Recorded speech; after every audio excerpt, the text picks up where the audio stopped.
খসড়া তালিকায় 340 জন বিচারাধীন, 340 জন ডিলিট। প্রতিবাদে বিক্ষোভ, ভোট বয়কট, ভোট করতে দেব না, ডিলিট হওয়া গ্রামবাসীদের পুনরায় সঠিক লিস্ট বের করতে হবে। উত্তর 24 পরগনার বসিরহাট 2 নম্বর ব্লকের বড়গোবরা 5 নম্বর বুথের ঘটনা। এই বুথে মোট ভোটারের সংখ্যা ছিল 964, তার মধ্যে 340 জন বিচারাধীন। খসড়া তালিকায় 340 জনের নামের উপর আন্ডার অ্যাডজুডিকেশনে অন্তর্ভুক্ত হয়। সাপ্লিমেন্টারি তালিকা প্রকাশ হওয়ার পর দেখা যায় 340 জনের নামই ডিলিট, বাদ দেওয়া হচ্ছে। বিএলও মোহাম্মদ সাফিউল আলমের নিজের নামও বাদ চলে গেছে। বাদ পড়া ভোটাররা রাতে বিএলওর বাড়িতে গিয়ে সদুত্তর না পেয়ে রাস্তায় নেমে বিক্ষোভ দেখায়। বসিরহাট 2 নম্বর ব্লকের বেগমপুর বিবিপুর অঞ্চলের বড়গোবরা গ্রামের 5 নম্বর বুথে মোট ভোটার সংখ্যা 992 জন। মৃত এবং স্থানান্তরিত বাদ যায় 38 জন। বাকি 954 জনের মধ্যে শুনানির জন্য ডাকা হয় 358 জন। মাত্র 18 জনের নাম খসড়া তালিকায় সমাধান হয়। বাকি 340 জনের নাম আন্ডার অ্যাডজুডিকেশনে অন্তর্ভুক্ত হয়। তারপর 23 তারিখ সাপ্লিমেন্টারি তালিকা প্রকাশ হওয়ার পর দেখা যায় 340 জনের নামই ভোটার তালিকা থেকে বাদ দেওয়া হচ্ছে। ওই বুথের বিএলও মোহাম্মদ সাফিউল আলম, তার নিজের নামও বাদ চলে গেছে সাপ্লিমেন্টারি তালিকা থেকে। রাতে বিএলও সাফিউলের বাড়িতে যায় শতাধিক নাম বাদ পড়া ভোটাররা। সাফিউল 340 জনের নাম বাদ পড়া তালিকা নিয়ে বসিরহাট 2 নম্বর ব্লকের বিডিওর কাছে যান। তিনি বলে দেন তার আর কোনো হাত নেই। এরপর তিনি ইয়ারোর সঙ্গে যোগাযোগ করেন, তিনি কর্ণপাত করেননি, সদুত্তর পাওয়া যায়নি। এই খবর শুনে শতাধিক বাদ পড়া ভোটাররা রাস্তায় নেমে বিক্ষোভ দেখান। বিএলও সাফিউল আলম বলেন সব জায়গা থেকে নিরাশ হয়ে ফিরে এসেছেন তিনি। অগত্যা ট্রাইব্যুনালে আবেদন ছাড়া কোনো উপায় নেই। বাদ পড়া ভোটার কাজিরুল মণ্ডল বলেন নির্বাচন কমিশনের নির্দেশ ছিল 11টা নথির মধ্যে যে কোনো একটি দেখালে আমরা 3-4টি নথি দেখিয়েও আমাদের নাম বাদ দেওয়া হচ্ছে।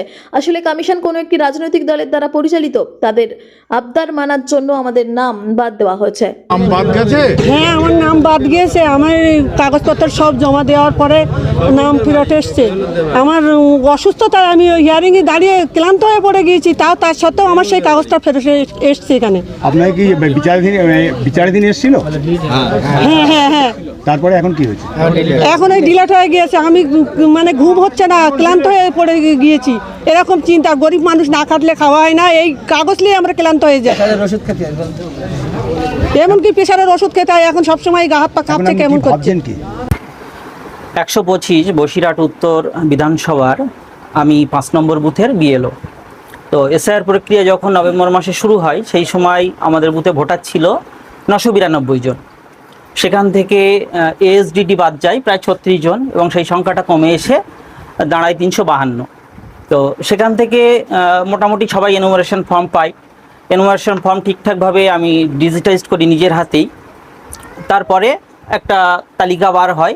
সেই তালিকায় দেখা যায় কিছুজন মানে সেটা আন্ডার অ্যাডজুডিকেশন এসছে। সেই সংখ্যাটা 358 জন। তো সেখান থেকে হিয়ারিং পরবর্তী 17-18 জনের নাম মোটামুটি ক্লিয়ার হয়ে যায়, অ্যাপ্রুভ হয়ে যায়। তারপরেও আবার যখন এই খসড়া তালিকা দেখি, খসড়া তালিকার পরবর্তী আবার একটি যখন লিস্ট আসে, গতকাল রাত্রে পাবলিশ হয়েছে এবং সেটা আমার হাতে এসছে আজকে সকালবেলা। সেখানে দেখি যে কজন হিয়ারিংয়ে গিয়েছিল সেই 340 জনই ডিলিট হয়ে গেছে। এর মধ্যে অধিকাংশের ক্ষেত্রে আমাদের এই বুথটা খুব এডুকেটেড বুথ। 5 নম্বর বুথ ছোট এরিয়া, কিন্তু হেড বেশি, ভোটার সংখ্যা অনেক। তো সেই 952 জনের মধ্যে 340 জন আন্ডার অ্যাডজুডিকেশন হয় এবং 340 জনই পরবর্তী সময় আজকে সকালে দেখি যে ডিলিট হয়ে গেছে। তার মধ্যে আমি নিজেও আছি। আমি নিজেও সার্ভিস করি, প্রাইমারি স্কুল শিক্ষক, সন্দেশখালী সার্কেল। এবং আমার পরিবারের অনেকেই আছেন যারা 2002 সালের ভোটার, তাদের 48 জনকে ডিলিট করেছে 2002 সাল। কি ভাবছেন এখন, এই যে এটা কিভাবে রিকভার করবেন, কি ভাবছেন? আমি আজকে বিডিও অফিসে গিয়েছিলাম, সকাল থেকে এই বিষয়ে কাজ করছি। তো বিডিও সাহেবের সঙ্গে কথা বললাম। বিডিও সাহেব একটাই কথা বললেন যে আমাদের কোনো হাত নেই, এই মুহূর্তে আপনাদের প্রত্যেকেই ট্রাইব্যুনালে অ্যাপ্লাই করতে হবে, সেটা অফলাইনেও হতে পারে, অনলাইনেও হতে পারে। ইয়ারো সাহেবের সঙ্গে কথা বললাম, ইয়ারো সাহেব কর্ণপাত করলেন না বিষয়টা নিয়ে। এই ইয়ারো সাহেব এই মুহূর্তে আমাদের এখান থেকে ট্রান্সফার হয়ে গেছেন, তিনিও বিষয়টা নিয়ে মুখ খুললেন না এবং প্রত্যেকেই ওই একটাই সাজেশন আমাকে দিয়েছেন যে তাদের হাত থেকে বিষয়টা বেরিয়ে গেছে এবং ট্রাইব্যুনালেই আমাদের অ্যাপ্লাই করতে হবে। আপনাকে অবাক লাগছে না? অবশ্যই অবাক লাগছে, কারণ আমি তো নিজে হাতে সমস্ত ভোটারদের কাজগুলো করেছি। অনেকজনের পাসপোর্ট আছে, বার্থ সার্টিফিকেট আছে, অধিকাংশ জন মাধ্যমিক পাস আমাদের বুথে এবং সব থেকে এডুকেটেড বুথ এই মুহূর্তে বলা যায় আমাদের গ্রামের 340 জন ছিল, 340 340 জনই ডিলিট হয়েছে। হ্যাঁ, প্রত্যেকেই বার্থ সার্টিফিকেট দিয়েছে, তারপরে অ্যাডমিট কার্ড দিয়েছে, আপনার নাম? মাধ্যমিক পাস সার্টিফিকেট দিয়েছে। আপনার নাম? আমার নাম মোহাম্মদ শফিউল আলম। দেখুন, এসআইআর প্রক্রিয়া যখন শুরু হয়, ভারতীয় নির্বাচন কমিশন যখন নির্দেশ দেয় যে পশ্চিমবাংলায় এসআইআর শুরু হবে, ঠিক তেমনই পশ্চিমবাংলার অন্তর্গত আমাদের একটা 5 নম্বর বুথ, বসিরহাট উত্তর বিধানসভা, বসিরহাট 2 নম্বর ব্লক, বেগমপুর বিপুর অঞ্চল 5 নম্বর বুথে 340 জনের হিয়ারিং নোটিশ পাঠায় নির্বাচন কমিশন। 340 জনের হিয়ারিং নোটিশ পাঠানোর পরে তাদেরকে প্রথম আন্ডার অ্যাডজুডিকেশন করা হয়। কিন্তু গতকালকের রাত্রে যখন সাপ্লিমেন্টারি লিস্ট বার হয়, সেক্ষেত্রে দেখা যাচ্ছে 340 জনের যে হিয়ারিং নোটিশ পাঠানো হয়, আন্ডার অ্যাডজুডিকেশন করা হয়, 340 জনকে ডিলিট করা হচ্ছে। কিসের ভিত্তিতে ডিলিট করা হচ্ছে সেটা আমরা বুঝতে পারছি না।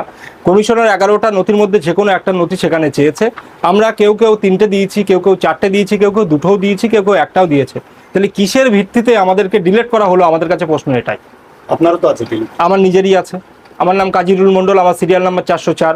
আমাকে আন্ডার অ্যাডজুডিকেশন করা হয় প্রথমে, তারপর গতকালকে লিস্টে আমাকে ডিলিট করা হয়। কিসের ভিত্তিতে ডিলিট করা হয়? 11টা নোটির মধ্যে একটা নোটি চেয়েছে। আমি বার্থ সার্টিফিকেট দিয়েছি, মাধ্যমিকের অ্যাডমিট দিয়েছি, ডিগ্রি সার্টিফিকেট দিয়েছি, কাস্ট সার্টিফিকেট দিয়েছি, তাহলে আমার ডিলিটটা কি কারণে হচ্ছে? আমার কাছে আপনারা প্রশ্ন কি এটাই। জেনেছেন যে পরবর্তী পদক্ষেপ কি আপনাদের? না, এখনো পর্যন্ত কিছু জানতে পারিনি। নির্বাচন কমিশন তেমন কোনো রকম কোনো ইঙ্গিতপূর্ণ বার্তা এখনো পর্যন্ত কিছু দেয়নি। আপনাদের কি মনে হচ্ছে, কি উদ্দেশ্য? দেখুন, উদ্দেশ্য হচ্ছে বারবারই নির্বাচন কমিশন তো একটা রাজনৈতিক দল দ্বারা পরিচালিত হচ্ছে। বারবারই কোনো রাজনৈতিক দলের কোনো বিরোধী দলনেতা বাংলার ক্ষেত্রে বলছে যে 1 কোটি রোহিঙ্গা বাদ দেওয়া যাবে। আমার মনে হয় তাদের কথা আবদার মানার জন্যই কি আজকের এইগুলো করা হচ্ছে, এটাই আমাদের কাছে প্রশ্ন। আশঙ্কায় আছেন? আশঙ্কা করবো, অবশ্যই আশঙ্কা তো আমরা থাকবো। আমরা আশা করব, নির্বাচন কমিশনের দৃষ্টি আকর্ষণ করছি যে আমাদের ভুল না থাকার সত্ত্বেও আমাদেরকে ডিলিট করা কেন হয়েছে, অবিলম্বে আমাদের এইগুলো সুরাহা করা দরকার। মানে আশ্চর্য মনে হচ্ছে না? আশ্চর্য ব্যাপার মানে মানুষের নিত্যদিনে ঘুম হারাম হয়ে যাচ্ছে, এটা আশ্চর্য ব্যাপার কি আছে? মানে আপনাদের মানে অন্য জায়গায় বাদ গিয়েছে, কিন্তু আপনাদের যে আমাদের 340 জন আন্ডার অ্যাডজুডিকেশন ছিল, 340 জনকে ডিলিট করা হচ্ছে একটা বুথে। সেটা তো আমরা বুঝতে পারছি না কিসের কারণে এটা করা হচ্ছে।